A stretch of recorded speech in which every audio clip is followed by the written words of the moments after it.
Hello everybody, I am doing the voiceover today for my farmers market video, but I want to preface this a little bit and let you know that I came at this video from a couple of different directions. Number one, I love going to farmers markets. I'm sure y'all do too. Where I live, there are two different ones.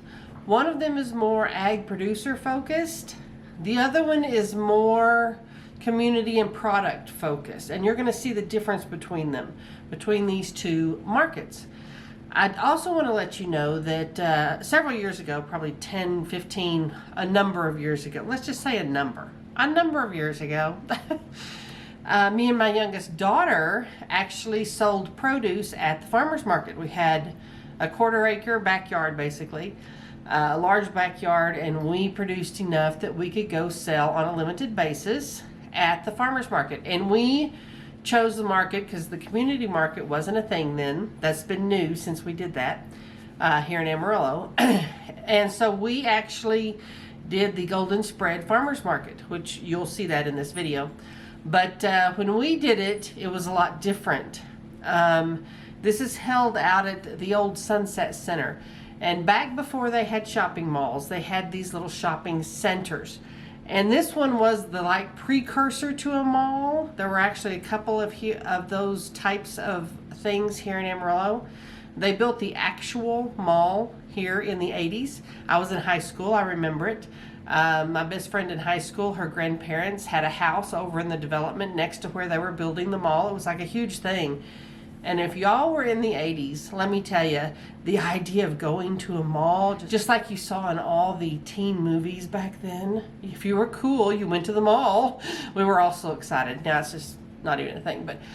But way back before the mall, there were these little shopping centers that were like a mall. They had an interior just like a mall, but they were very, very small. One of them was Sunset Center. And I remember as a kid, junior high, going to Sunset Center to shop for school clothes. Well, now they have taken that particular location and have turned it into a big art institute. And so it has art galleries, it has instruction lessons, they do art shows, they now have a venue for live music, they're completely remodeling it. Part of the remodel is they now have a very large covered area for the farmers market, for things like the farmers market, which is very nice. One of the reasons these community markets are such a challenge, especially for people in retirement, is you have to set up the tent, you have to deal with weather, you have to have your tables. It's really very difficult to do it as one person, although some people do, but it's very difficult. This covered area alleviates the need for that. And there are a lot of farmers markets and different types of community markets that are under a covered type of area. You've probably been to some of those, like in Asheville or some other places that have a covered market, and that is wonderful. So it may be more practical for you to choose that type of market rather than a true outdoor market. But I just kind of wanted to preface that because, sorry. I'm going to be talking about various ideas within this market. We've been talking quite a bit about what people can do to earn extra money in retirement.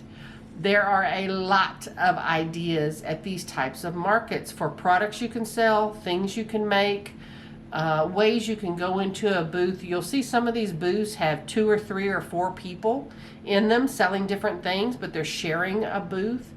There are a lot of ideas you can get from people just by going to these markets. And I made a point to get some of these vendors in the shots. And by the way, I'm not a cinematographer, so I realize the filming of this video is somewhat, let's just say, rough. But I really made a point to try and get a video of some of these people, and you'll see they're not a bunch of young people. A lot of these people, even if they're in booths with family members and friends, they're either pre-retirement or retired. So these are just some ideas for you. And as I go through, I'm going to talk you through some of these booths and what I found and some of the cool things. And we'll just go from there. So let's get started with the farmers market, the Golden Spread Farmers Market that is more ag produced. Now I do want to tell you that I got to the farmers market a little bit late. The farmers market opens at 7. I didn't get there till 8. For those people who are producers who have sold at farmers markets, a lot of people are sold out by 8 o'clock and they're gone. This used to happen all the time with myself and my youngest when we would get there, because we had limited produce anyway.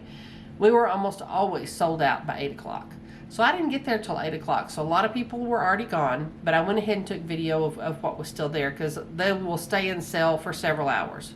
So, but let's get started. Now here you can see the covered outdoor area that is wonderful. And inside the farmer's market, of course, there are vendors selling all sorts of handmade products, including jams, jellies, that sort of thing. There were several booths selling jams and jellies of all kinds. There are also, of course, produce. And of course, this is very late fall. The farmer's market's almost over. But there were also people selling baked goods, like there is at every farmer's market. And again, jams and jellies. The variety was just staggering, even for somewhere like Amarillo. This is one of my favorite booths, of course. It is Amarillo Microgreens. And I couldn't hardly get around these people, but they sell all kinds of microgreens, from sunflower shoots to salad mixes. I had to take a picture of every pup, so you'll see lots of pups. And I apologize for the sun. It was early in the morning, but the sun was at a weird angle. But this is what they sell, and they're either $2 and $4, depending on what you choose, so it's a really great price. This was also on my list of things to get, was local honey. I have pretty bad allergies to some of the things that grow here in the Texas Panhandle. And so one of the things when I moved to New Mexico was I started really eating a lot of local honey, and that helped my allergies out there. I'm doing the same thing here. Of course, being beef country, they have beef. All kinds of locally produced organic beef, which is fabulous. This woman not only did the crocheted dish towels, like for your oven, but she also made all sorts of soda breads, really rustic types of bread. Small Town Girl Baking is, believe me, she was not a girl. She was a retiree. But she made really great and beautiful breads. This is Portuguese sweet bread. For those of you who know what that is, I did not. Egg bread, of course I know what that is. Now let's go over to the community market. It is held downtown, and they block off one block of one street of downtown during Saturday mornings. The community market's going on. And they have music, and they have people are playing cornhole and frisbee. I mean, there's all kinds of things. And this is held in front of the historic Harrington House. Don and Sybil Harrington. It's their old house, and it is a historic house. There are lots of different bakeries. And the cool thing I like about all these different bakeries is they all seem to specialize in something unique, something different, which gives great variety. This is a local homemade salsa, and the name I thought was really, really interesting. I'll get a close up on this label right here. Behind Bars Salsa Panini. Doing time never tasted so good as their tagline. Don't ask me about that. I did not ask. There was an artist. She's a local artist, and she's trying to make money for college. So if you're an artist, this is a great place to share your work. And she was sharing a booth with someone else who's also a baker, and so this is a good idea to share booths. There were lots of t-shirts and souvenir type places too. There were some vegetable vendors, no one with black-eyed peas, which was what I really wanted to get, but I was too late. They sell out of those fast. Another meat producer, here again, it's cattle country. So there were some good vegetables, but here again, this is very, very late in the season. The okra's a little too big there. I didn't get the okra because it's a little too woody, but there were candy booths with old-fashioned candy, which is fun, and lots of homemade, home-canned products from pickles to you name it. This booth was fun too. They have succulents and all kinds of beautiful plants, and that was a little bit different. It was the only one of its kind there, which was interesting, and this guy was very informative.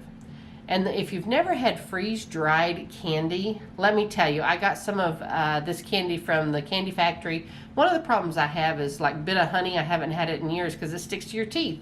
Once it's freeze dried, it doesn't. It just melts in your mouth. So it was delicious. Oh my goodness.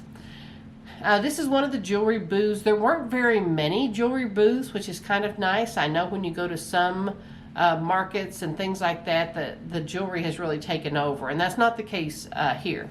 There are only a couple of them, and it was truly handmade and unique. It wasn't all the same thing in every booth, which was nice.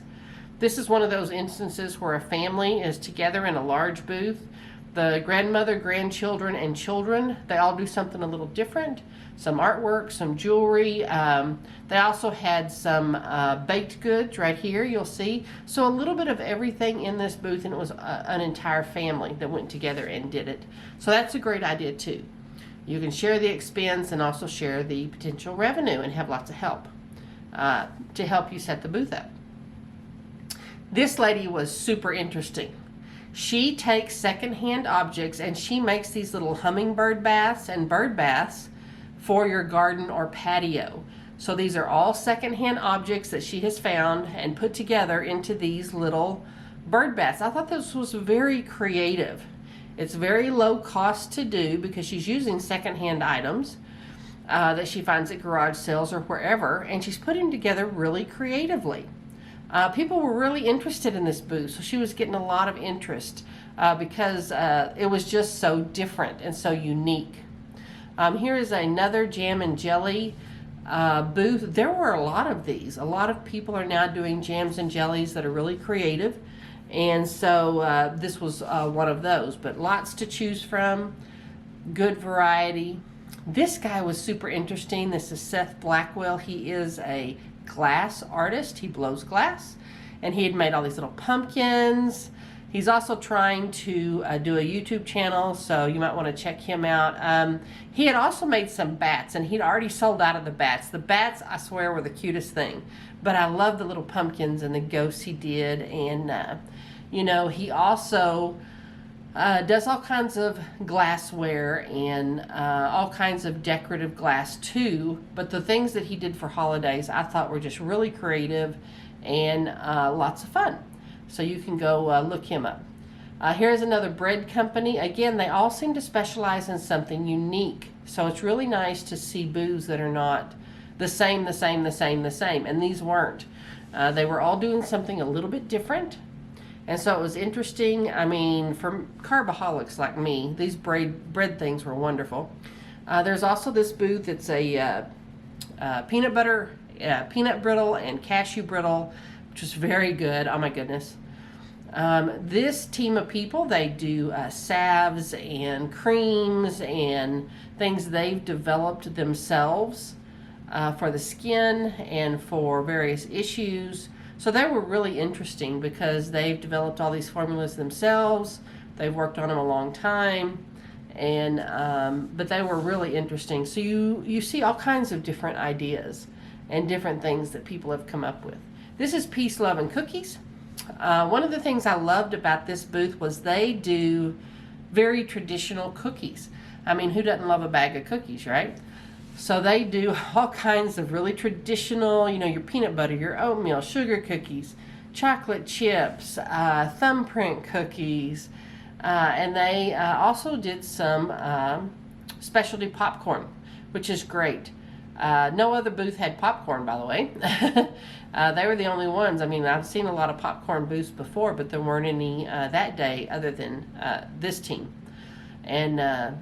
And you see it looks very nice. Their display looks lovely, but it's not real expensive. Oh, another pupper, because you got to see every pupper.